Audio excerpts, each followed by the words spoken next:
বৃষ্টি পড়ছে তো, যাবো কি করে? ডোন্ট ফায়ার, আমি এসে গেছি।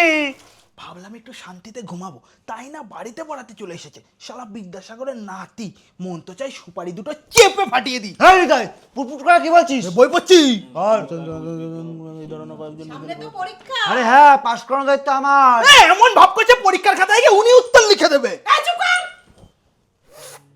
দাদা অনেক পড়েছিস। কোথায় আর বললাম, আপনার ভাটবাজির কথা শুনে তো সময় কেটে গেল।